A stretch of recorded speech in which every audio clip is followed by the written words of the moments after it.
degradación, es decir, una serie de acciones que ha hecho el hombre para degradar, que han tenido, no era, la función no era esa en realidad, pero acabó siendo, fueron procesos de degradación del medio. Hoy vamos a iniciar a ver qué sucede con el proceso contrario. Vamos a ver cuáles son esas actividades que van a intentar revertir el daño que se ha hecho al medio a partir de no visualizar que la intervención en el ecosistema pues lo modificaba, que el ecosistema tiene una cierta capacidad de carga y que cuando se rebasa, pierde el equilibrio, empieza a degradarse y puede llevar a momentos críticos y perder ese. Vamos a trabajar de la siguiente manera. Yo voy a hacer una presentación primero sobre el concepto de restauración, sus características, su importancia. Y luego vamos a hacer un ejercicio entre todos. Ustedes ya han ido incursionando con sus lecturas y con los ejercicios que pusimos sobre el rosario, los términos y los conceptos de, que se utilizan en este tema de restauración. Y vamos a hacer un ejercicio con eso. Y finalmente teníamos dos equipos que les dejé una lectura para que la fueran preparando para comentarla. Esperemos que nos dé tiempo a ver a las dos. Creo que sí, pero bueno, vamos trabajando conforme vayamos avanzando. A ver cómo nos va. Hasta aquí, ¿alguna pregunta, duda, comentario? Si no, pues nos arrancamos. No, creo que todo bien. Todo bien, vamos para allá. Vamos para allá. Ya saben que esta parte me cuesta un poco de trabajo, pero allí voy. Este es el que quiero ver. Este es el que quiero ver. Espera. Entonces voy a compartir. Es este.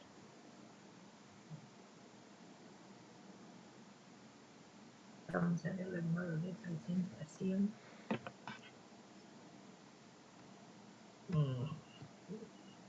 Vamos a hablar sobre esta segunda unidad que le he denominado procesos de restauración en medios degradados. Y decíamos, vamos a tratar de encontrar cómo es que se llega a la decisión, a identificar que los ecosistemas tienen un equilibrio que se puede romper, pero que ahora estamos intentando recuperar todo eso que hemos perdido. Ya habíamos comentado que la degradación en los ecosistemas se ha intensificado. Ustedes mismos, a través del ejercicio que hicieron de hacer una presentación sobre alguna de estas actividades, identificaron, antes de que se me olvide,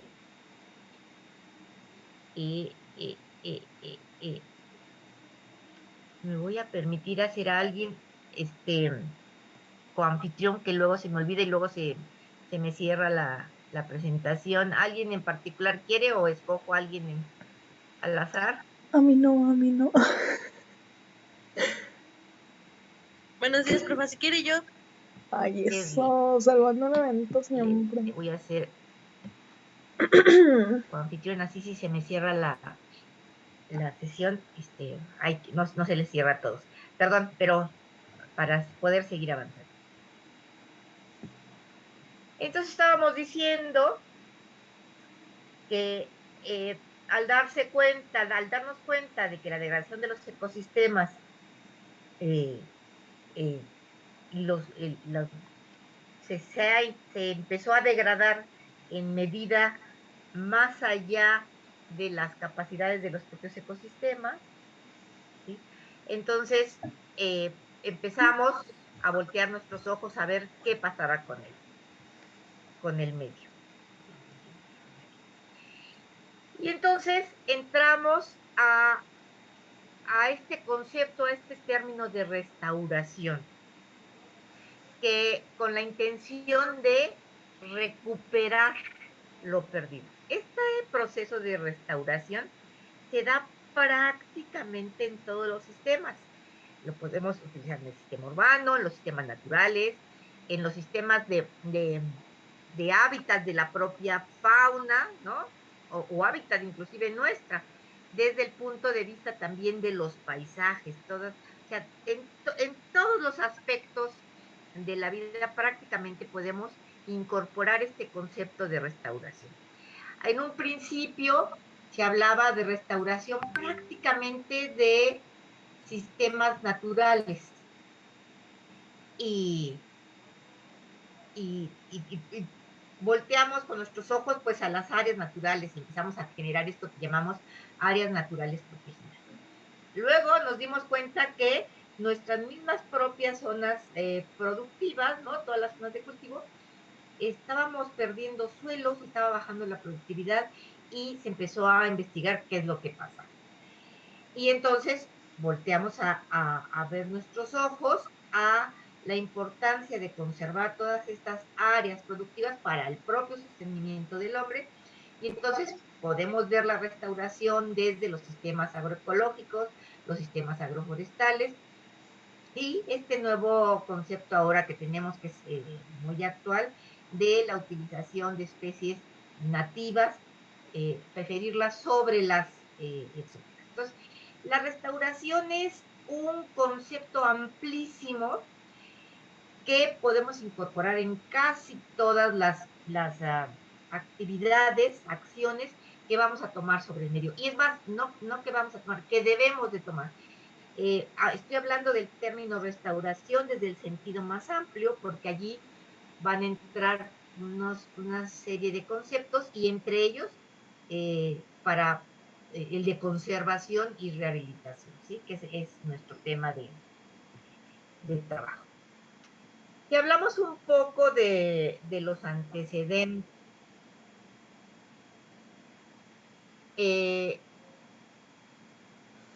pues recordamos esto, ¿no? Que la degradación de los ecosistemas naturales se ha intensificado con la expansión urbana, la generación de una gran cantidad de infraestructuras, el crecimiento de una gran diversidad de industrias, la propia agricultura que decíamos tiene como base el cambiar los sistemas, los ecosistemas pluriespecificados por por un monocultivo, la introducción de la ganadería como un elemento de degradación, desde luego, sobre todo si es intensiva, y bueno, todo de lo que hablamos. Y todo esto en función de que la población ha estado creciendo y que la demanda de recursos naturales pues ha ido en aumento.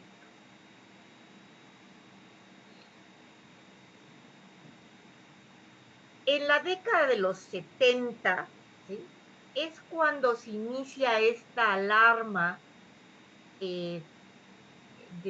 considerando que el medio se estaba degradando. ¿A qué obedece esto? Bueno, prácticamente unas décadas antes apareció una ciencia que se fue generando a partir de ir estudiando el medio, que es la ecología.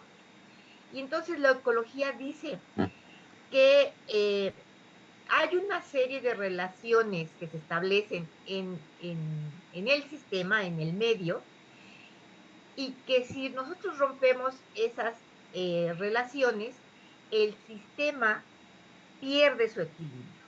Y aunque los ecosistemas tienen una cierta capacidad de, voy a decir, de resiliencia, de regreso, de retomar, tiene una serie de indicadores de retroalimentación para tratar de recuperar el equilibrio, pues los cambios fueron tan fuertes que se fue rompiendo estas relaciones y por lo tanto el medio entró en crisis. Entonces, a la aparición de la ecología, ¿sí? Nos empezamos a percatar de que esto está sucediendo y es en la década de los 70, ¿sí? En los que se hace un llamado de atención ante la degradación de los ecosistemas. Y esto trae como consecuencia, o sea, la primera respuesta que se dio ante esta situación, o sea, la ecología llama la atención. A ver, el planeta es nuestra casa tiene una serie de relaciones para que funcione. Nosotros hemos roto esos procesos y estamos entrando en etapas críticas y podemos perderlo todo si no tomamos medidas. Entonces, la primera respuesta que se dio ante esta llamada de atención fue la aparición de una serie de normas, de leyes, tratando de detener esto. Es decir, la primera respuesta fue de carácter legal. Es decir, ustedes por supuesto que no lo recuerdan, pero a mí me tocó, yo estaba en plena juventud, y entonces empezaron a aparecer, ¿no? Como respuesta de esta crisis en la que estábamos entrando, el tratar de recuperar las condiciones del medio. Y entonces se empezó a decir, vamos a rescatar la ecología. Una frase maldicha, porque la ecología es una ciencia, y no íbamos a rescatar a la ecología, íbamos a rescatar, a recuperar las condiciones del medio, ¿sí? Bueno, desde ahí empezamos mal, y luego se empiezan a dar una serie de normas, se empezaron a solicitar estos procesos de evaluación de impacto ambiental prácticamente en todo el mundo. En nuestro país se convirtió en un formato que nosotros, que se llenaba, ¿no? Diciendo que se iban a, en qué se iba a impactar, en qué medida, pero todo era de carácter cualitativo y apreciativo.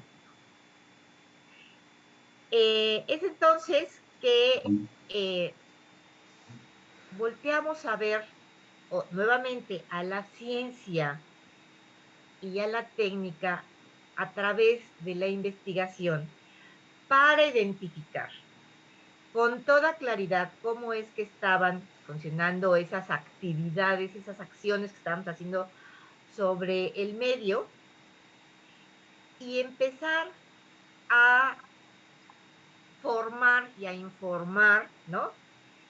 De cuáles eran esas, qué es lo que estábamos haciendo, qué es lo que estábamos haciendo mal y cómo podíamos empezar a revertirlo, ¿sí? Pero la respuesta fue de carácter legal. Bien. Entonces, en paralelo a este proceso, a esta primera respuesta desde el punto de vista de la normatividad, se empieza a haber un encuentro entre lo que era la biología de la conservación y la propia ecología del paisaje, que era también una ciencia naciente, ¿sí? Vamos a entender el medio, ¿sí?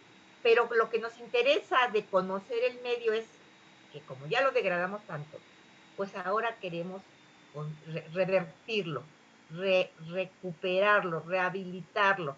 Y entonces entra en buena medida la biología de la conservación con la ecología del paisaje y surge lo que hoy estamos llamando la ecología de la restauración, que es una disciplina científico-técnica, es decir, de conocimiento y de herramientas, que lo que va a hacer es tratar de transferir ese conocimiento y esa tecnología en una forma de recuperar el medio, ¿sí?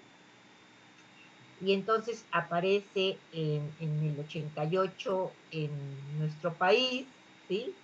Aparece la Sociedad para la Restauración Ecológica, que es esta reunión que se hace entre una gran cantidad de científicos, de gente de la política, ¿no? Que se interesa por el medio, y quizá como un medio político, pero bueno, hubo interés, pero sobre todo gente de ciencia, técnicos y ecólogos, biólogos interesados en el medio, cuya propuesta es: tenemos respuesta para recuperar el medio, pero pues tenemos que tomar manos a la obra.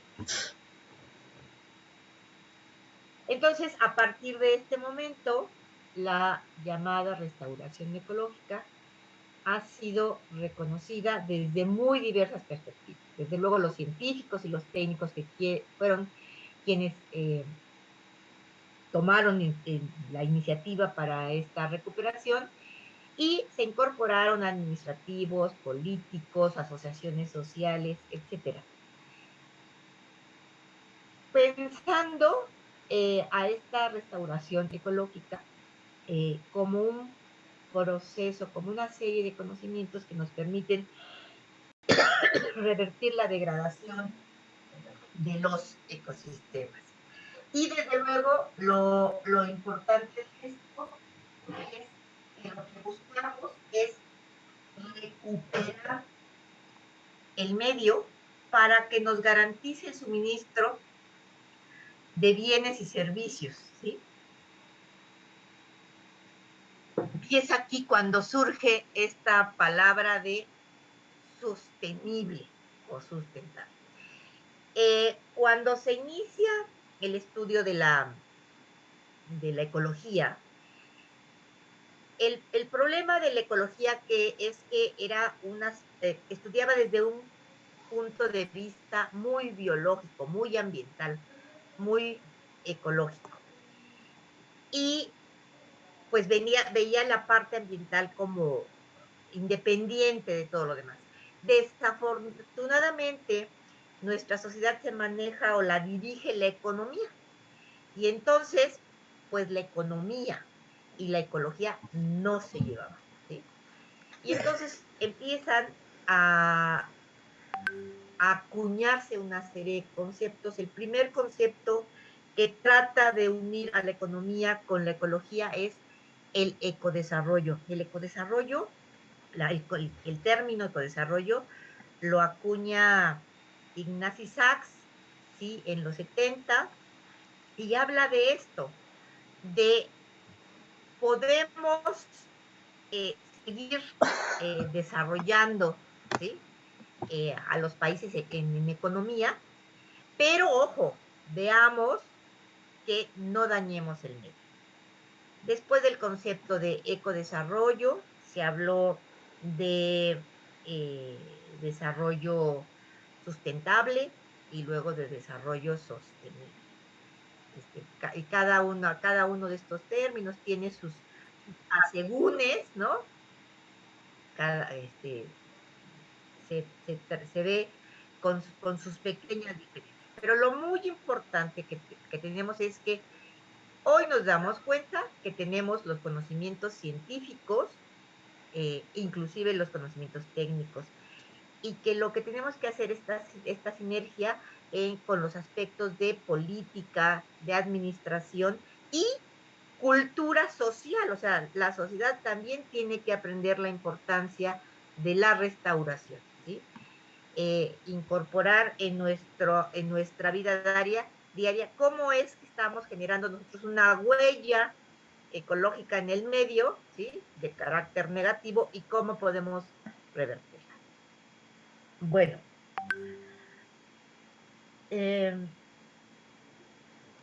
En consecuencia, pues hoy en día se viene desarrollando pues, una serie de políticas, todas nuestras leyes, políticas, normas, estrategias, que están tratando de ver por la conservación y restauración de los ecosistemas.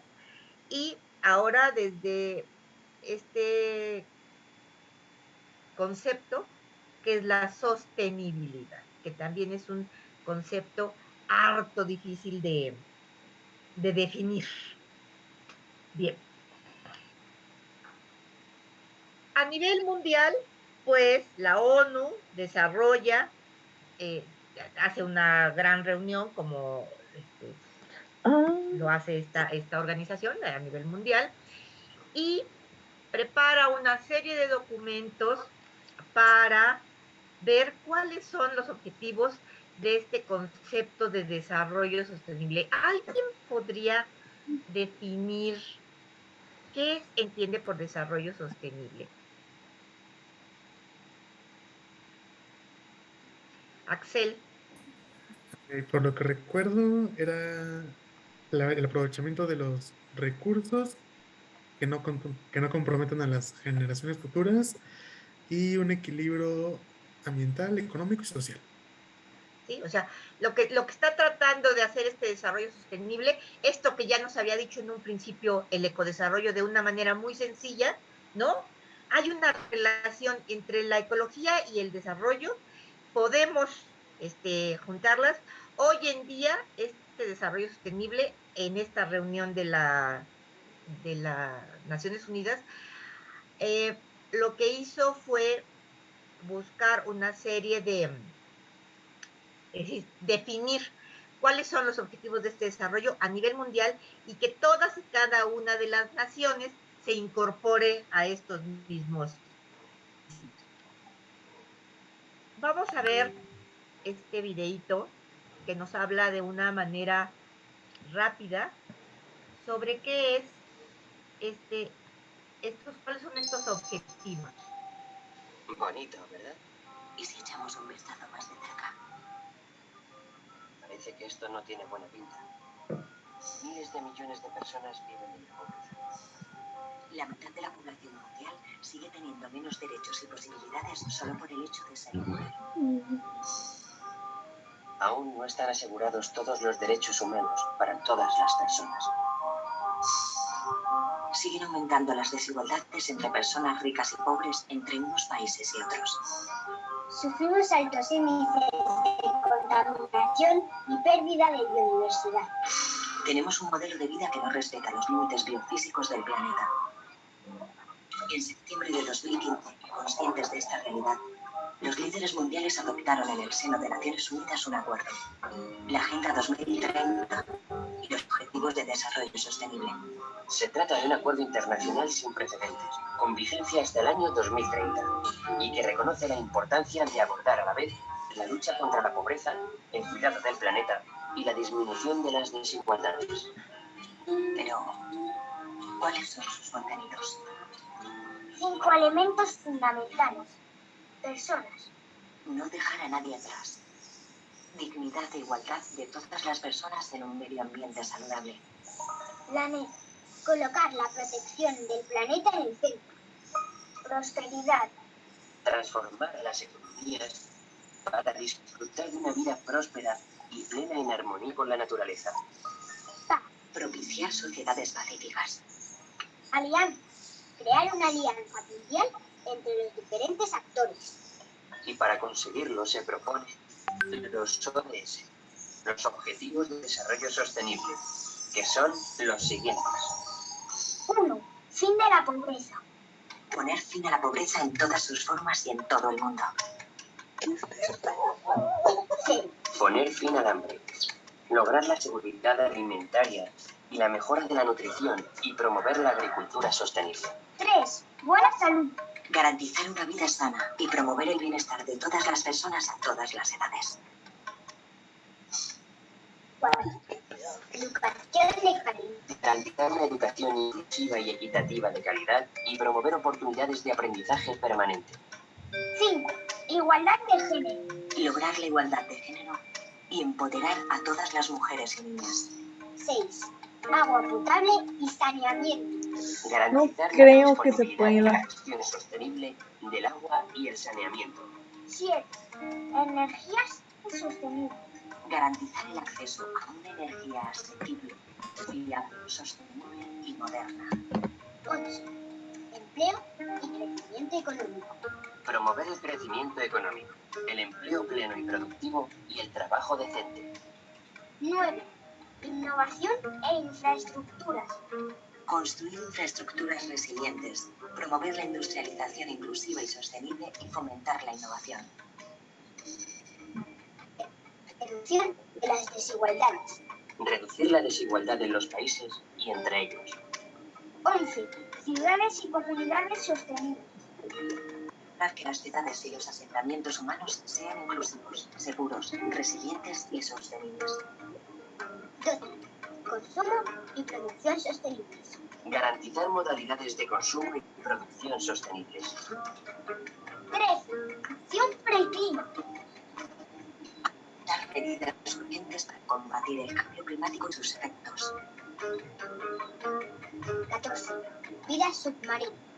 Conservar y utilizar sosteniblemente los océanos, los mares y los recursos marinos para el desarrollo sostenible. 15. Flora y fauna terrestres. Proteger, restablecer y promover el uso sostenible de los bosques y los ecosistemas terrestres. Luchar contra la desertificación. Detener e invertir la degradación de las tierras y la pérdida de biodiversidad. 16. Paz y justicia. Promover sociedades pacíficas e inclusivas. Facilitar el acceso a la justicia para todas las personas y construir a todos los niveles instituciones eficaces e inclusivas que rindan cuentas. 17. Alianza para el logro de los objetivos. Fortalecer los medios de implementación y revitalizar la Alianza Mundial para el Desarrollo Sostenible. Cada uno de estos objetivos se detalla en metas e indicadores, que nos irán mostrando si avanzamos en el camino marcado. Será más fácil alcanzar los objetivos propuestos si todos los sectores nos involucramos. Gobiernos e instituciones públicas de todos los niveles, entidades sociales, sector privado y, en general, todas las personas, tanto del norte como del sur. Nos encontramos en un momento clave. Es el momento de marcar un punto de inflexión y la Agenda 2030 puede ser un instrumento para ello.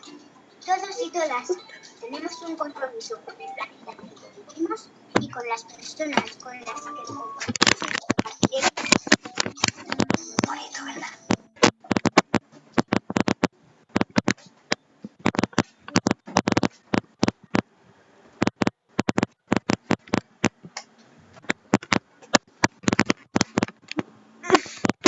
Ya no sé cómo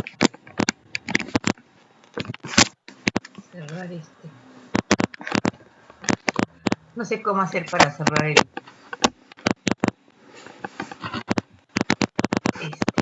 En la pestaña que tiene abierta, profe, ahí de la de YouTube, no nada más. Ya sé por qué no, es que no la veía porque tenía la barra esta aquí encima. Sí, gracias. Ok, entonces,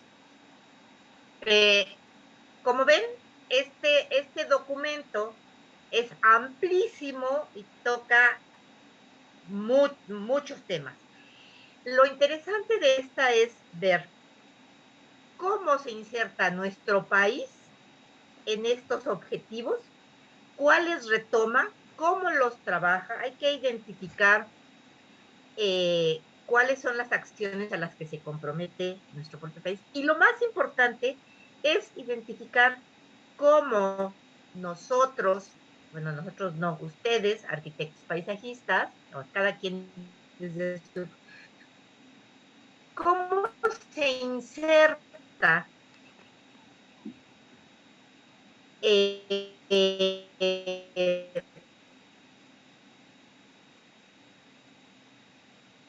cómo retoma todas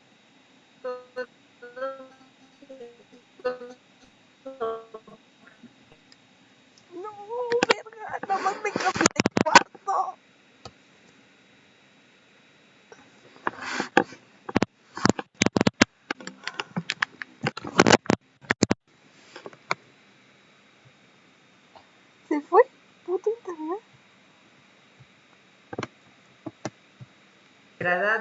dañado o destruido, ¿sí? Esta definición nos la da esta Sociedad de Ecología de la Restauración. Dice, a ver, o sea, no es que yo tenga en mis manos la recuperación de un lugar. Yo puedo asistir, puedo apoyar, puedo hacer muchas cosas para que se recupere, pero va a ser el sistema por él mismo el que retome y vuelva a su función, ¿sí? Es decir, nosotros vamos a funcionar como activadores, vamos a iniciar o acelerar procesos que van a facilitar esta recuperación del ecosistema. Siempre teniendo en cuenta la propia capacidad del ecosistema.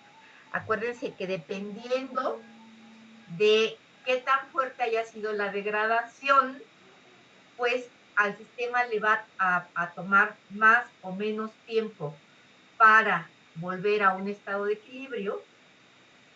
Y entonces la restauración ecológica, en función del sitio al que estamos tratando de restaurar, va a tomarle mayor o menor tiempo. Es decir, nuestros proyectos van a ser a corto, a mediano, a largo plazo, o un mismo proyecto tendrá actividades a corto plazo que nos darán oportunidad de establecer otras de más largo tiempo y finalmente encontrar, pues, llegar a la propia recuperación, aunque nos tome muchísimo tiempo.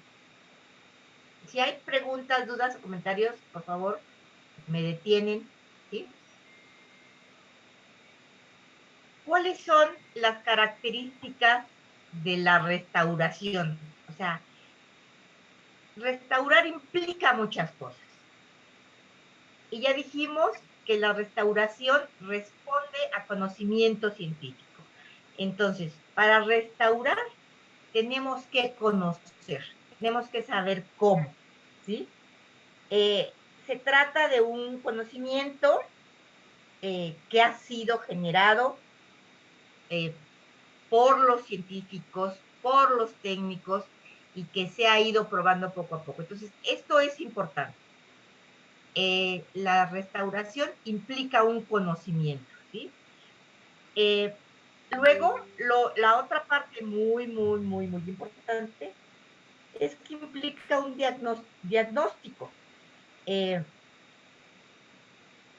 Tenemos que saber cuáles son las condiciones de degradación de ese lugar, cuáles son sus capacidades de recuperación, cuál es su composición interna que nos permita identificar hacia dónde podemos caminar. Entonces, esto quiere decir que necesitamos, para cualquier lugar en el que nosotros vamos a incidir, necesitamos un diagnóstico ecológico. ¿Qué es lo que está pasando? Cuando se establecieron las primeras ideas sobre la recuperación y prácticamente nos fuimos a las leyes, lo único que se pedía era un estudio, o sea, una evaluación de impacto ambiental. Pero esta evaluación de impacto ambiental, ¿sí?, no nos sirve de nada si es a feeling.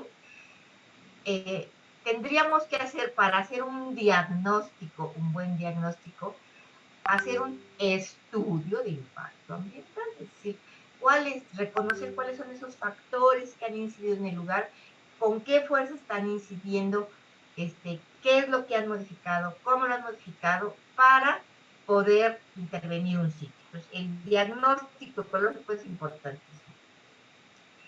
Desde luego, tenemos que reconocer las relaciones que se dan al interior de los ecosistemas y también del paisaje, es decir, el hombre ya intervino allí, modificó la naturaleza, generó un paisaje, y entonces nosotros ahora necesitamos entender, por ejemplo, una ciudad con su entorno.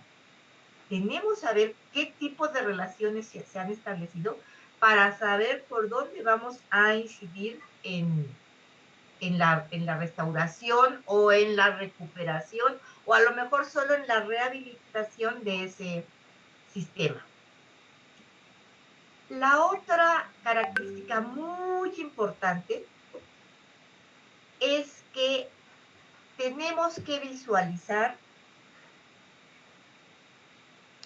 cuáles son esos procesos ecológicos claves que rigen al ecosistema y así echar mano de ellos, voy a decir, y buscar que con una intervención mínima el sistema retome, recupere, ¿sí? Su propio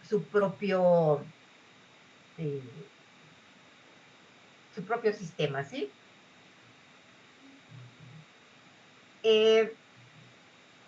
Desde luego, hoy en día ya conocemos algunos modelos de gestión adaptativa que nos han permitido ver cómo algunos ecosistemas han logrado recuperarse, mantenerse o ya no seguir degradándose a través de una serie de modificaciones en su propia organización, en sus propias interrelaciones. Entonces, es importante que nosotros identifiquemos esas cualidades adaptativas que ha tenido el sistema para echar mano de ellas y intervenir, ¿no? A través de ellas. Estas intervenciones, esta restauración, debe ser flexible y pragmática, de manera que teniendo en cuenta los procesos ecológicos, socioeconómicos, culturales, se maximice o se promueva la biodiversidad, los procesos ecológicos y la provisión de servicios ecosistémicos, ¿sí? Y lo más importante es que cuando nosotros intervenimos en un ecosistema, nuestra visión tiene que ser de carácter holístico. ¿Qué quiere decir holístico? Que vamos a hablar como un todo, como una gran unidad que tiene procesos, interrelaciones propios. No podemos ver solo una parte. Para efectos prácticos, voy a decir, cuando se hacen procesos de restauración ecológica, pues se hace sobre un sitio determinado. Pero entonces, para nosotros, ese lugar, ese sitio, voy a pensar, por ejemplo, en una barranca, ¿sí? No vamos a ver solo las laderas de la barranca. Tenemos que ver toda la constitución completa de la barranca, sus laderas, su dren de agua, los asentamientos irregulares que están dados en el lugar, para que podamos tener una visión completa de lo que está pasando y eso nos permita visualizar propuestas de restauración.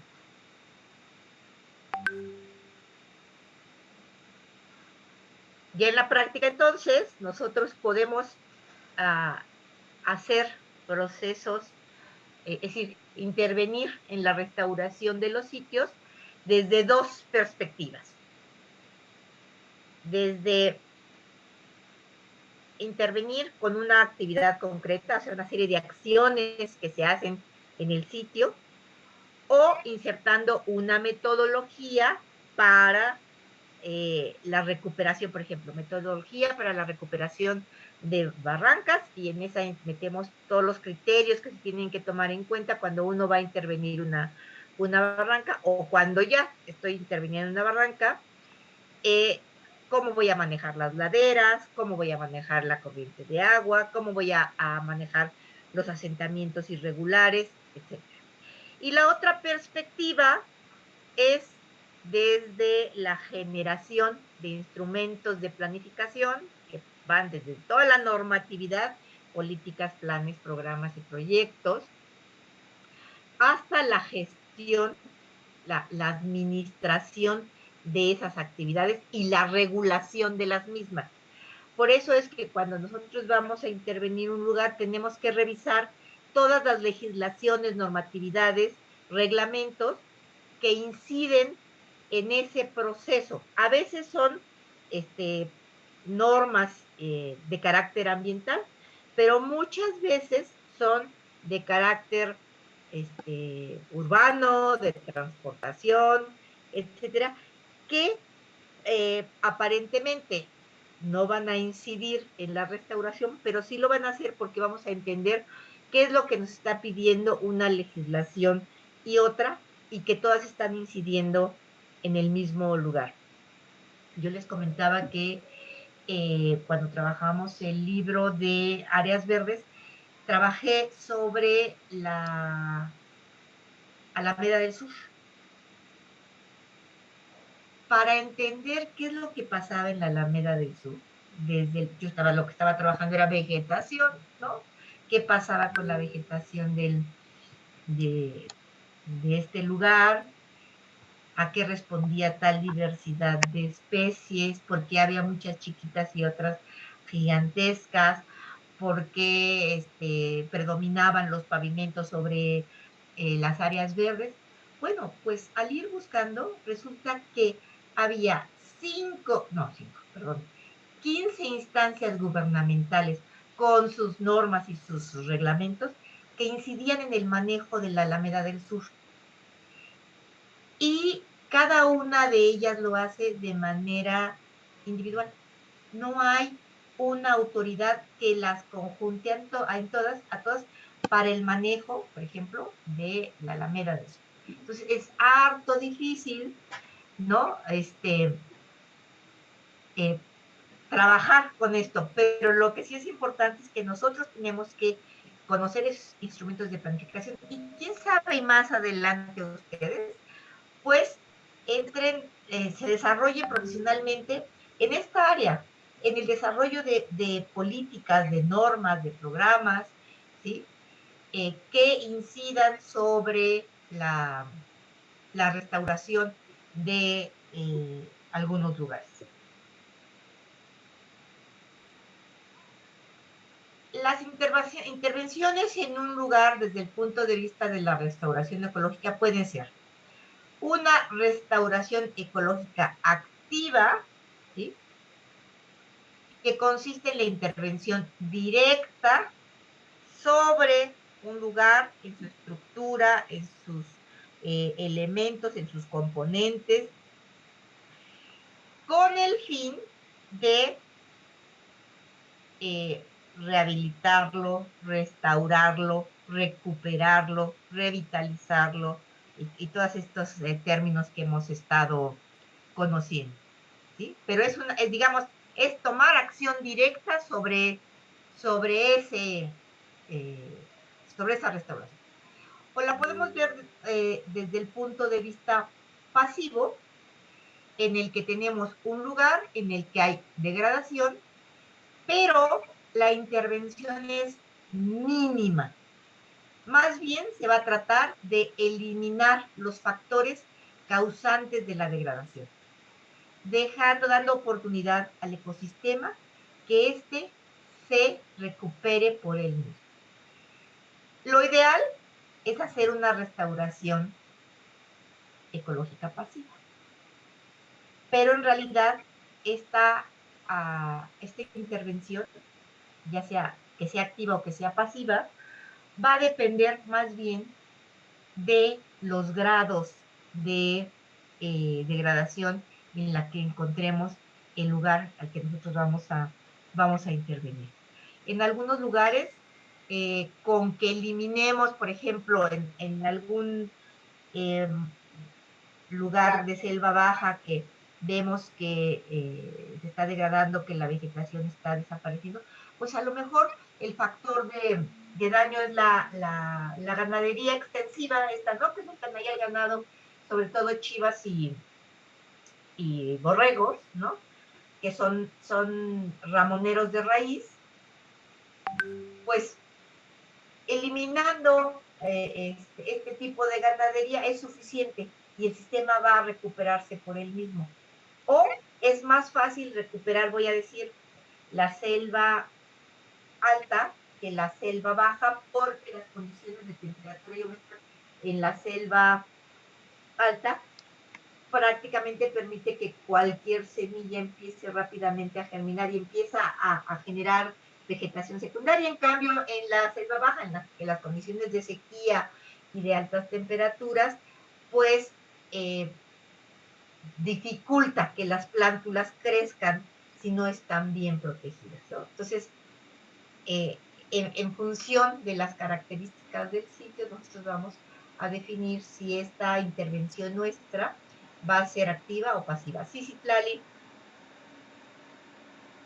¿Cuál es la que preferentemente tenemos que elegir? O sea, entiendo que va en relación al grado de daño, por decirlo, pero ¿cuál es la que había dicho que era preferente? Siempre es preferente la restauración pasiva. Okay, es decir, la que prácticamente lo que hacemos nosotros es eliminar esos factores, esos elementos de daño y dejamos que el sistema se recupere por él mismo. Pero como estamos ya en tiempos agobiantes de crisis, pues si el daño no es muy grande, usamos la pasiva. Si el daño es mayor, quisiéramos utilizar la pasiva, pero en realidad nuestra intervención va a ser más fuerte. Uno, eliminando factores de daño. Dos, acelerando procesos. Por ejemplo, el hacer una reforestación en un bosque es una restauración activa, ¿sí? Pudiera ser que yo solamente dejara quitar los factores de daño y el bosque se recuperara, pero si el daño es más fuerte, dices, no, voy a ayudarle a este sistema a su recuperación y entonces voy a hacer una reforestación, pero ahora lo importante de esta reforestación va a ser, uno, que tengo que hacerlo con especies que tengan la habilidad de desarrollarse aunque el sistema esté degradado. Voy a identificar las especies nodrizas, ¿sí? Estas especies que están ahí, que siguen en pie, que tienen fácil capacidad de crecimiento y que van a ayudar para ir conformando el microambiente para que las plántulas en la parte del sotobosque tengan un microambiente diferente y tengan oportunidad de restaurarse. O voy a generar, no voy a hacer una reforestación con una sola especie. Si ya supe cuáles son los patrones de distribución de las especies, voy a generar esto que llamamos en arquitectura de paisaje se me fue estos cuadrantes de plantación, módulos de plantación. Hago un módulo de plantación que incorpora especies propias del sistema o de etapas sucesionales antes de este sistema y las planto dándole oportunidad al sistema de que recupere con mayor rapidez, dado que estoy protegiendo el suelo, estoy poniendo especies resistentes, estoy generando un microambiente adecuado que va a permitir que el sistema retome. ¿De acuerdo? Bueno, los resultados de esta recuperación ecológica, pues ya habíamos dicho, dependerá del estado de degradación del ecosistema y del propio contexto ecológico, social y económico, porque ya estamos viendo en los objetivos que tenemos en la agenda mundial, ¿sí? Que ya no solo podemos pensar en la recuperación de la naturaleza per se, sino que como ya hemos modificado estos sistemas y la población humana pues sigue siendo habitante del planeta y quiere seguir habitándolo de la mejor manera, bueno, pues vamos a tomar en cuenta todos estos factores que intervienen en la recuperación ecológica. Yo, ¿para quién quiero recuperar el medio? Pues para que la población que habita el lugar o el planeta o el país, ¿sí?, pueda tener un desarrollo económico y un mejoramiento social, ¿sí? Y entonces, a partir de esto, es que en todas las intervenciones que se han ido haciendo en los lugares, pues hemos visto que no a todos los lugares los podemos llevar al estado inicial en el que los conocimos, sino que algunos no podemos recuperarlos hasta ese momento, pero sí podemos recuperarlos ambientalmente y aunque tenga otros usos, aunque no sean con las especies propias del lugar, sí puedan tener una cobertura vegetal, puedan proteger el suelo, puedan generar servicios ecosistémicos, etc. ¿Sí? Hasta aquí, preguntas, dudas, comentarios.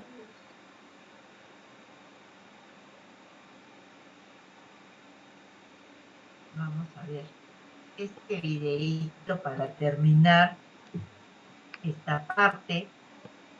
Conste que el que calla otorga y yo estoy confiada en que todo están de acuerdo conmigo. Desarrollo sostenible. Todo el mundo habla de ello. Pero, ¿qué significan exactamente estas dos palabras? Dediquemos 2 minutos a ver en qué consiste el desarrollo sostenible. La idea surgió a finales de los 80, como respuesta a los crecientes problemas sociales y ambientales del planeta. Con la globalización, la brecha de desigualdad entre los países ricos y los pobres es cada vez más grande, y las proyecciones sobre el crecimiento de la población son alarmantes. ¿Cómo vamos a alimentar a 9.000 millones de personas en 2050? ¿Cómo podemos ofrecer a todo el mundo acceso al agua segura, atención sanitaria, educación? ¿Cómo podemos proteger la biodiversidad y adoptar medidas concretas contra el cambio climático? ¿Cómo podemos asegurarnos de que el desarrollo industrial conlleve progresos para todo el mundo? La solución propuesta era un nuevo tipo de desarrollo, o más bien una variación del modelo tradicional a la que se le llamó simplemente desarrollo sostenible. El término se definió de forma oficial en 1987 como parte de los preparativos de la Cumbre de la Tierra de Río de Janeiro. Desarrollo sostenible es el desarrollo que satisface las necesidades actuales de las personas sin comprometer la capacidad de las futuras generaciones para satisfacer las suyas. ¿Les parece algo abstracto? Digámoslo de otro modo. Desarrollo sostenible significa que el crecimiento debe lograrse con el respeto por la naturaleza y los seres humanos. ¿Y dónde se logra la sostenibilidad? Justo aquí, donde se cruzan los objetivos económicos, la responsabilidad social y la protección ambiental. Quizás se pregunte si una compañía puede ser capaz de combinar respeto ambiental, igualdad social y éxito comercial. Pues la respuesta es sí. Y no solo eso, sino que el desarrollo sostenible genera valor. Así, modernizar las herramientas de producción para usar menos energía y menos agua es bueno para el medio ambiente y para el bolsillo. Ofrecer productos y embalajes de ecodiseño que usen solo lo necesario permite ahorrar materiales y reducir los costes de transporte. Prestar atención a los empleados, mejorar su calidad de vida en el trabajo y ayudarles a desarrollar sus habilidades son factores que refuerzan su compromiso. Y un mayor compromiso de los empleados se traduce en un mejor rendimiento general. Crear productos a los que puedan acceder las poblaciones más pobres del mundo significa abrir nuevos mercados, justo aquellos cuyas poblaciones crecerán con más rapidez entre ahora y 2050. Supervisar las condiciones laborales ofrecidas por los proveedores y contratistas conlleva minimizar riesgos que podrían dañar la imagen de una empresa. Como puede ver, El desarrollo sostenible afecta a todo. Cada vez son más las compañías que comprenden que tienen importantes responsabilidades económicas, sociales y ambientales. Y se han comprometido a marcar la diferencia. Las que aprovechen esta oportunidad para generar valor descubrirán que su éxito es, en una palabra, sostenible.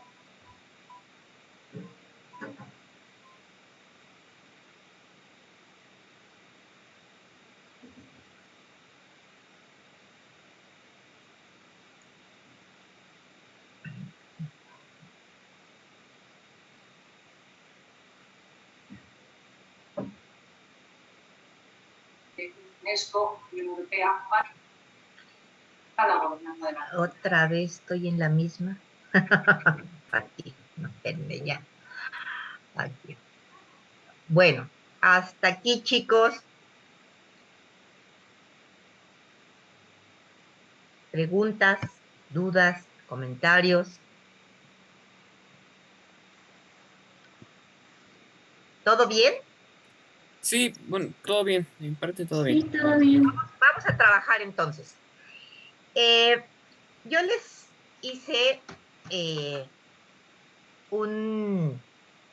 tengo para ustedes un ejercicio. Ustedes ya revisaron algunos de los términos y de otros ya tienen conceptos. Entonces, les voy a dar un número, ese va a ser su número de equipo. Vamos a ir a ¿cómo se llaman estos pizarrones? ¿Quién me levantó la mano? ¿Alguien? Así, Gloria. Sí, dime. Perdón, solo quería preguntar si igual vamos a ver estos términos de recuperación, rehabilitación. Sí, pues de eso se trata, de que los trabajemos juntos. Ah, ok, perfecto, gracias. Sí, pero necesito primero, pues vamos a generar una idea de qué es lo que, de lo que estamos haciendo, decir, ¿qué idea tenemos de estas definiciones para ver hacia dónde tenemos que tirar? A ver, entonces, yo les voy a compartir, pero los tengo que pedir, porque ya saben que soy lentita en estas cosas, y no lo quise enviar antes para que no supieran de qué iba. A ver, manejo, este es el mío. Voy para acá. A ver.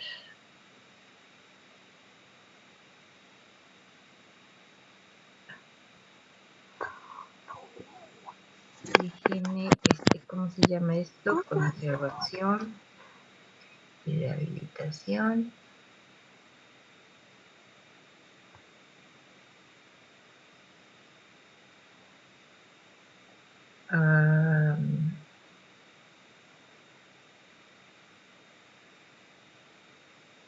A ver.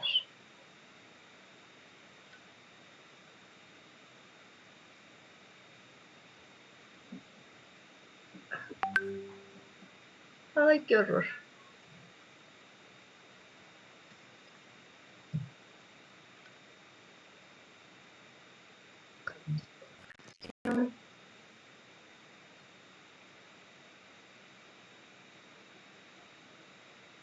A ver. Les voy a compartir, ¿cómo se llaman estos?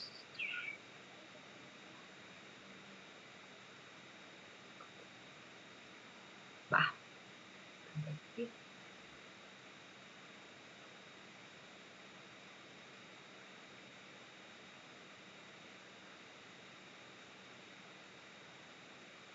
¿Cómo hago para compartir estos Jamboard con ustedes? Les doy la liga. Les pongo la liga, ¿no? Sí, nada más que tenga lo de que podamos editar. Eso déjame ver entonces. Sí, cuando creo la liga, ahí le dice como de Universidad Nacional Autónoma de México y lector, editor o o para comentar nada más. Entonces tendría que ser en el editor. Entonces la copio y se las envío por correo. O no, el chat. ¿O qué? Sí, en el chat puede ser. Déjenme copiar. Oye, no, por más que quiero, no aprendo.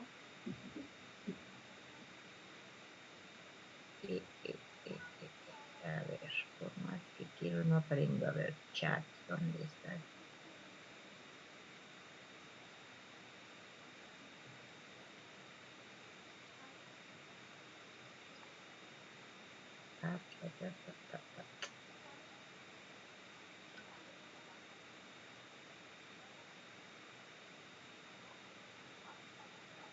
No veo el chat. ¿Cómo ven que no veo el chat? En la parte de abajo, profa, dice chat, donde están participantes al ladito. No está, por eso me llama la atención, no lo tengo. A ver, aquí dice más. Recuérdate. No tengo el chat, no me lo crean, pero no lo tengo. A ver, déjame ver si le mando un mensaje. Ya me apareció. Ya es que tenía abierto algo que no. A ver, ahí está. ¿Ahí lo ven? Nada más chequen si la pueden abrir. Y el objetivo es este. Les voy a dar un número del equipo al que pertenecen. Voy a abrir las salas y vamos a trabajar. Van a contestar las preguntas que tienen en cada equipo va a contestar la pregunta que tiene en su Jamboard. El equipo 1 es Jennifer, Fernanda, Maricruz, Carlos, Emanuel, Jonathan y Oliver. Qué bueno que no. El segundo equipo es Marlene, Kelly, Diana, Elisa Fernanda, Alejandra, Abril, Carolina. El tercer equipo, no, perdón, Carolina es desde el equipo 3. Una disculpa, Carolina, eres equipo 3. Gloritzel, perdón, Reinaldo, Constanza, Berenice, Fernanda. Y el equipo 4 es Jocelyn, Axel, Grisel, Erika, Ronit, Miriam y Mario. Entonces, vamos al Jamboard. No podemos acceder al Jamboard y faltó Oliver y yo de... bueno, no sé si Oliver, pero yo sí falté, no me dio equipo. ¿De equipo? Leslie, no te tengo, Leslie. Pues entonces te vas a incorporar al 2. Al equipo 2. Gracias. Pero entonces, espérenme, ¿qué hago para que puedan compartir? Digo, para que puedan, a ver, voy a ir para allá, para que lo vean y me digan qué es lo que tengo que hacer.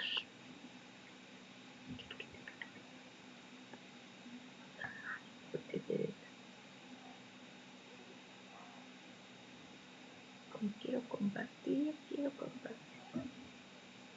Bien. Ahí está. ¿Cómo hago para compartir? En donde está el candadito donde dice compartir en el cuadrito.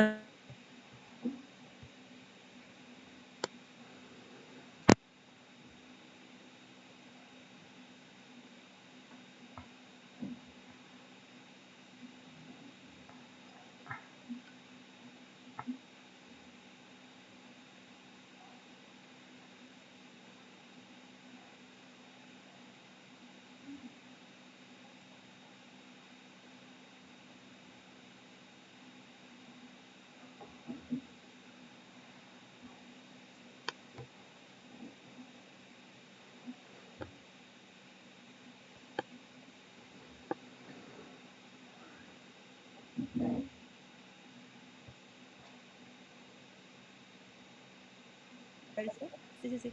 Voy a compartir aquí mismo.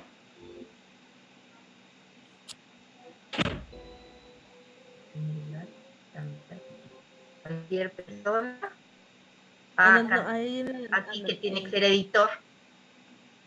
Ah, perdón. Ajá. Ahora sí. Hecho. Bueno, entonces, por favor, ya les dije, les voy a repetir.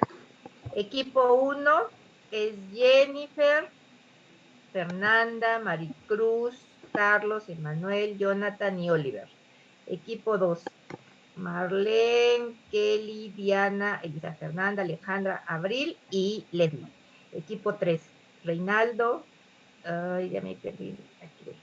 Equipo 3, perdón, Carolina, Gloria, Reinaldo, Constanza, Berenice, Fernanda.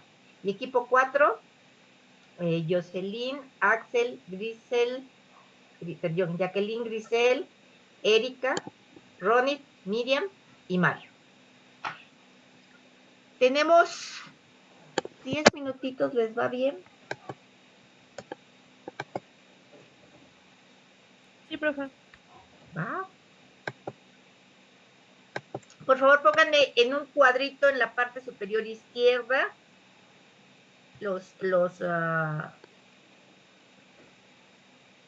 ¿qué tipo es? 1, 2, 3 o 4.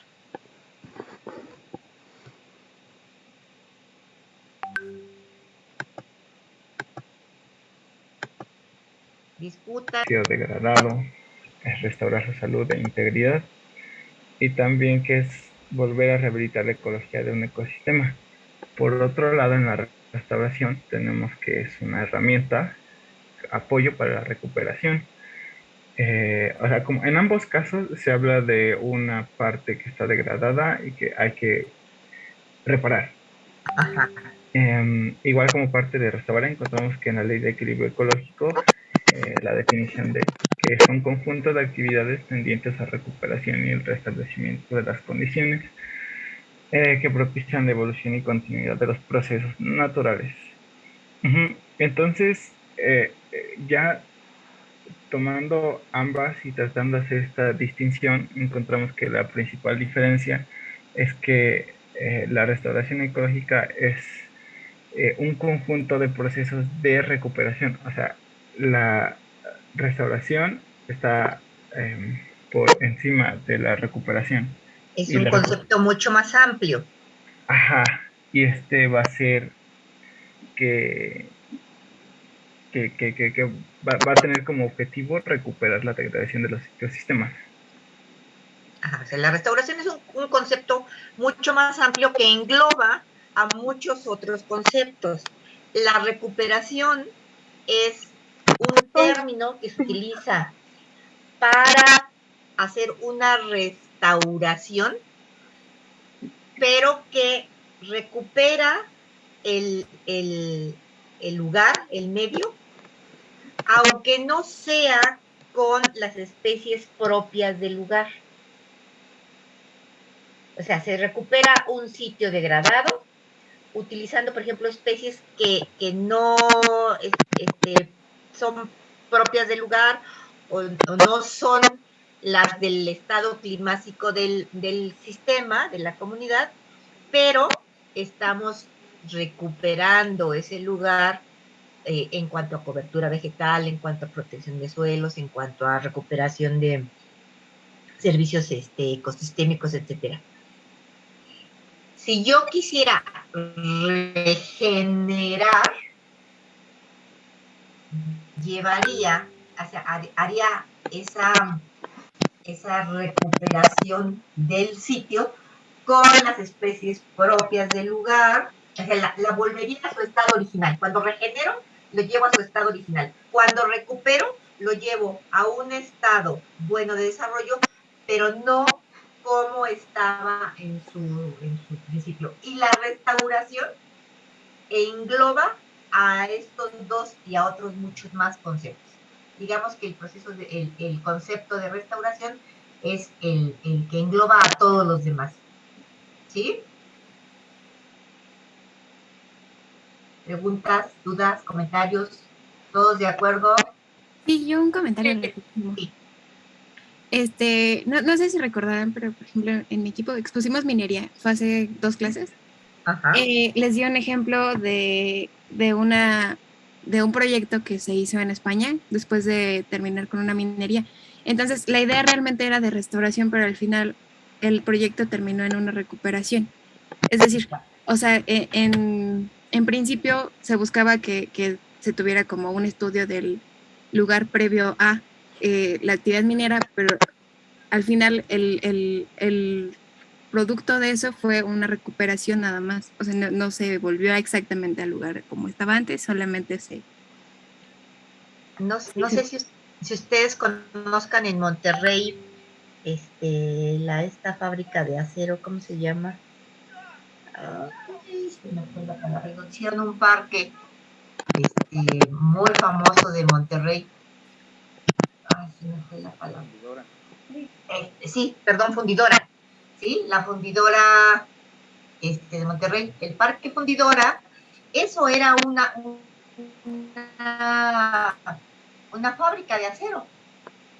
Y entonces, cuando quitan la fábrica y el suelo queda completamente degradado, pues estaba dificilísimo llevarlo a que ese lugar volviera a su estado original, pero se recuperó, ¿no? Como un parque, inclusive algunas de las estructuras de la propia fundidora se quedaron allí como elementos de memoria de que ahí fue la fundidora de acero. ¿Quedan claros los ejemplos? A ver, sí, gracias. Vamos al equipo. Muchas gracias, chicos, muy bien. Vamos al equipo 2. Sí, yo comparto. Ok.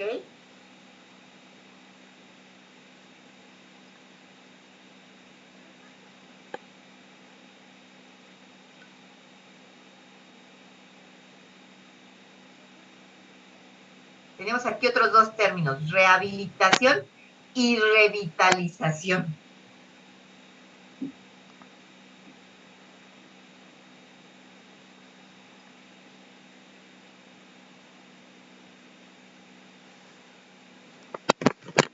¿Alguien nos va a explicar? creo que yo me lo voy a aventar a ver. Vimos que la mayor diferencia que había entre las dos es que una se encargaba de la situación, o sea, de la situación en la que estaba originalmente, mejorarla, mientras que otra trataba de conservar el estado original. También vimos, bueno, Ale también va a hablar, pero también hicimos como la definición específica de cada una, como para ayudarnos a guiar. Ajá. Sí, y con respecto a rehabilitación encontramos que se refiere a recuperar, pero solamente elementos específicos dentro del lugar que vamos a rehabilitar. Y la revitalización la comprendimos como volver a darle vida a ese espacio. Sí, o sea, ¿cómo le voy a dar vida? Mediante ¿Qué permisos tengo para hacer que ese lugar vuelva a ser vital, vuelva a tener dinamismo, Ajá, algo que también encontramos, pero que de hecho nos surgió duda, es que para que la revitalización y la rehabilitación, una de las diferencias es que una podía ser pública y la otra privada. Y por ejemplo, en la revitalización se necesita como bastantes fundamentos hasta como de normas y leyes para poder hacerlo. Pero tuvimos un poco de duda porque también nos dimos cuenta que ambos conceptos se pueden aplicar a los espacios públicos, no solamente porque decía que uno al privado y otro al público, pero no, ambos se pueden aplicar a los espacios públicos y a la ciudad. En realidad los dos términos se pueden aplicar tanto en ambientes naturales como en ambientes urbanos, ¿sí? Se me ocurre que revitalización podría ser un parque que está allí, que ya está diseñado, pero al que ya visita poca gente, ¿sí? Y queremos mantener el espacio como un parque. ¿Qué es lo que hago? Pues revitalizo a través, puede ser inclusive revitalizar a través de un proceso de rehabilitación, habilito las áreas verdes, las mejoro, las incremento, ¿sí? O sea, son términos y son conceptos que hemos ido acuñando para tratar de explicarnos lo que podemos hacer en el lugar. Todos estos términos, todos estos conceptos, tenemos que revitalizarlos para que cuando nosotros proponemos en un proyecto que vamos a hacer algún proceso de restauración, la definamos con un poquito de mayor claridad. ¿Qué es lo que voy a hacer en este sitio? ¿Sí? A lo mejor revitalizo cambiando los andadores, y con eso es más que suficiente, porque entonces le vuelvo a dar vida en el sentido de que la gente lo vuelve a utilizar. A lo mejor revitalización está más en sentido del aspecto social, y rehabilitación se refiere más a aspectos ambientales, ¿sí? Entonces, prácticamente en un proyecto de restauración podemos incluir muchos de estos términos en diferentes momentos y en diferentes espacios, ¿sí? Entonces, lo que es importante es que, si se dan cuenta, yo les marcaba aquí re y re, ¿sí? Es como regresar a, ¿sí? Regresarlo a que pueda ser utilizado. Regresarlo a que pueda ser vital nuevamente. Sí, de acuerdo. Y ¿Sí? también, las palabras claves para entenderlo y que ahorita se complemente con su explicación es que la rehabilitación se trata de transformarlo para poder seguir conservando el espacio. Ok. Todos ellos, ¿sí? No, aquí no nos metimos con regeneración, ¿sí? Pero los vamos a conservar. ¿Y qué vamos a hacer para ellos? Los vamos a transformar de la mejor manera para que pueda seguir perviviendo. ¿De acuerdo? Muchas gracias, equipo. Sí me pusieron sus nombres. Equipo 3.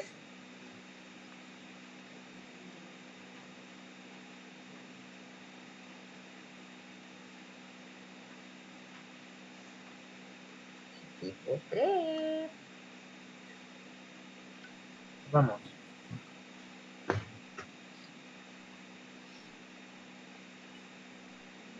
SD creo que sí, ¿verdad? Sí. Pues a nosotros nos tocó la relación entre la mitigación y la resiliencia, y para eso primero quisimos pues aclarar el significado de estos conceptos. Al final la mitigación sería como la acción para la prevención, el control o la atenuación de la compensación de impactos ambientales negativos, y la resiliencia sería más que nada esta capacidad de las comunidades o los ecosistemas de resistir justamente a estos impactos ambientales negativos. Y pues más que nada encontramos que la principal característica de la mitigación pues es como reducir, y la resiliencia es también resistir y regenerarse. Entonces encontramos que su relación consiste más que nada en la reciprocidad de estas en las acciones, por un lado para reducir el daño, y que mientras más se implementen también se puede incrementar la capacidad del ecosistema para resistir y regenerarse, o sea, aumentar la resiliencia del mismo. Sí, o sea, son conceptos que aparentemente, ¿no? Se parecen, pero no. La mitigación lo que va a hacer es a reducir, a disminuir el efecto sobre el sistema. Inclusive aquí hablan de compensar. En nuestra legislación, muchas veces cuando se solicita el retiro de algún árbol, por ejemplo, le dicen, pues tienes que hacer medidas de mitigación. Entonces, dependiendo de las dimensiones del árbol, de sus consideraciones, del lugar en el que está, ellos te dicen, tu medida de mitigación va a ser que tú plantes 10 árboles de tal talla, de tal especie, en tal lugar. O en el mismo lugar, dependiendo del proyecto. Es decir, vamos a tratar de compensar la acción que estamos teniendo sobre este lugar, ¿sí? Compensar, reducir, etcétera. Y la resiliencia es esto que comentaban, es esta, voy a decir, habilidad propia de las comunidades para responder ante las perturbaciones. Entonces, son dos palabras que aparentemente son parecidas, pero ya al momento de trabajarlas no lo son tanto. ¿Alguna otra pregunta, duda, explicación, aumento de información? No. Vamos con el equipo 4, por favor.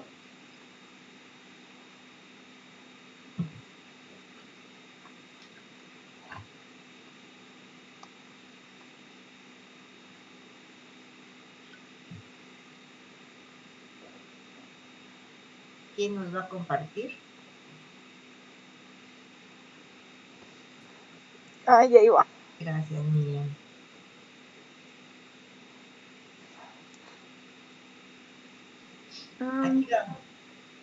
Pues nosotros al principio leyendo como lo que teníamos que hacer, nos entró la duda sobre cuál es la diferencia entre aprovechamiento sustentable y el desarrollo sustentable. Y pues aquí pusimos que el aprovechamiento es utilizar los recursos de forma responsable para no agotarlos de manera que nuestras necesidades sigan cubiertas y no se acaben en poco tiempo. A diferencia del desarrollo, es sustentable es cuando eres capaz de hacer crecer la economía sin perjudicar el medio ambiente. Y aquí tenemos estos dos esquemas que lo ejemplifican. Diríamos, perdón, Ronnie, diríamos que el desarrollo sustentable implica a la sociedad, a la economía, ¿sí? Y al ambiente. Y el aprovechamiento es prácticamente que se dirige hacia el recurso, que este se pueda propagar y se pueda mantener. Sí. ¿Así sería? Sí, justamente, como a la acción de aprovechar los recursos. Y un ejemplo que estuvimos discutiendo o que estuvo recurrente en la discusión fue nuestra clase de estructuras con madera. Ajá. Justamente estamos viendo cómo es que la madera se ve, bueno, es mal vista, ¿no? Hoy en día, como de que tienes que talar y todo esto. Ajá. Sin embargo, la madera es un recurso renovable, entonces, por lo tanto, es un recurso sustentable. Entonces, sí, entró en discusión como la madera y las certificaciones también, o sea, porque hoy en día hay certificaciones que avalan el tipo de madera que se utiliza en las construcciones y todo esto. Yo abonaría a esto que están comentando ustedes, que la conservación a ultranza, la conservación per se, o sea, no impide que aprovechemos los recursos, pero los conservemos. Un bosque, por ejemplo, en más o menos los 60, bueno, 50 y pico con Lázaro Cárdenas, pero prácticamente los 60, en que se generan una gran cantidad, 59 parques nacionales en México, ¿no? Así, Lázaro Cárdenas se dedica a decretar parques nacionales en México. La intención del parque nacional era conservación, ¿sí? Pero resulta que al convertirlos en parques nacionales, prácticamente se prohibía cualquier actividad. Es decir, no se consideraba a las poblaciones que habitaban y que vivían de los bosques, los que recogen leña, ¿no? Los que recogen frutos, los que recogen hierbas, los que usaban inclusive la madera, ¿no? O sea, prácticamente, al convertirlo en parque nacional, prohibido usar el parque. Y entonces, ¿qué es lo que sucede? Pues que los bosques, únicamente eran utilizados para recreación, y una recreación sin orden, ¿no? O sea, prácticamente te ibas al Chico a subirte hasta el monte y podías arrancar plantas y no pasaba nada. Y resulta que esta conservación malentendida trajo como consecuencia que muchos bosques empezaran a envejecerse y a no recuperarse adecuadamente. Entonces, la conservación no implica que no lo utilicemos. Es por eso que después de Parque Nacional, el cambio de concepto fue reserva, ¿sí? Y en función de las dimensiones podía ser reserva de la biosfera, ¿no? Pero la diferencia entre Parque Nacional y reserva es que la reserva sí incorpora a la población como parte de este lugar de conservación. Y por eso ahora muchos parques nacionales han cambiado su concepto a reservas de la biosfera, o reservas nada más, porque a veces no alcanzan las dimensiones para nombrar las reservas de la biosfera. La reserva de la biosfera sí tiene en su propio concepto que los recursos puedan ser utilizados de una manera medida, cuidadosa, que permite el aprovechamiento, pero que el recurso se mantenga.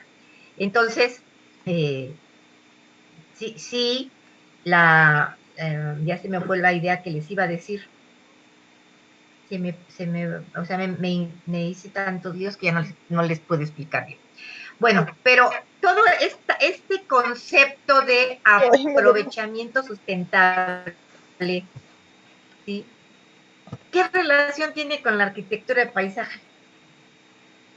O de desarrollo sustentable que ustedes ya intentaron definir y separar. ¿Qué relación tiene con la arquitectura de paisaje? Pues justamente, bueno, si quieres tú, Axel. Gracias. Era justo lo que mencionó ahorita Ronit, la discusión que tuvimos un poquito centrada en la madera, que se puede, este recurso de que sale de los árboles, justamente se puede usar para la construcción, y a diferencia de otros como el concreto, va a tener un efecto positivo para que un árbol llegue a la edad en la que se puede talar, se puede aprovechar. Va a tener un cierto periodo de vida en el que va a estar produciendo oxígeno, va a estar realizando captación de carbono. Entonces, no solamente va a estar no solamente no está comprometiendo el recurso, sino que los recursos para las futuras generaciones, sino que también va a estar aportando un valor ambiental, que es una de las características del desarrollo sostenible. Y de aquí también mencionamos otras partes de la arquitectura de paisaje que creemos que entran dentro de esta definición. Que no alcanzo a ver, pero que si nos la platican.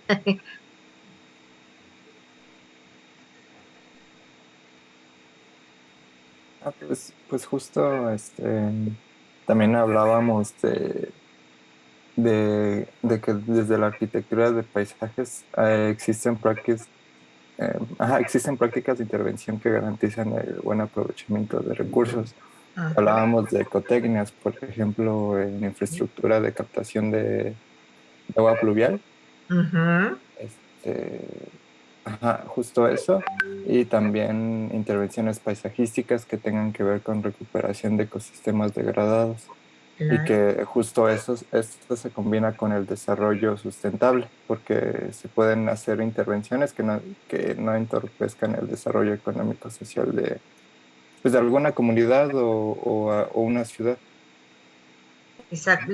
Yo creo que lo más importante es esto, que no podemos proponer cambios, actividades, acciones sobre un lugar sin pensar en la población, en su bienestar, por un lado, tanto de vida social como de los aspectos económicos.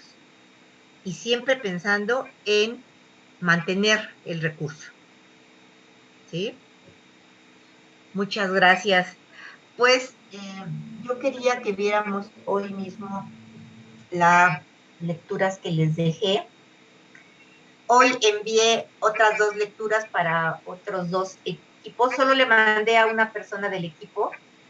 La lectura está en el hojita de Excel que me mandó Miriam con los nombres de los equipos de las actividades de degradación. No sé si los recibieron. Se lo mandé, si no mal recuerdo, a Kelly y se lo mandé a Reinaldo. Sí, espero que sí lo hayan recibido. Vayan leyendo, vayan haciendo una síntesis, un comentario. Ahí les puse un mensajito para lo que tenían que hacer. Y les comento, hoy es día, ¿qué día es? 2. Y para el próximo miércoles es,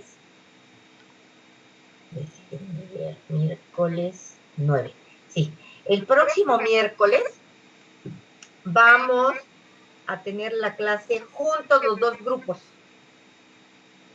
Para que no les llame la atención que vamos a hacer todo el grupo completo, nos vamos a reunir la maestra Alicia y yo para ver la unidad de comunidades vegetales. Pues no me queda más que agradecerles que hayan participado y espero que nos vayamos introduciendo bien al tema.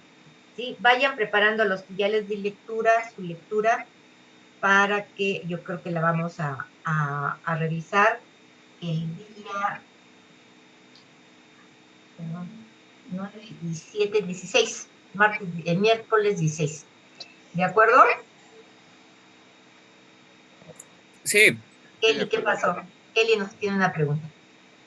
Sí, disculpe, no me llegó la lectura. ¿Me la mandó al correo?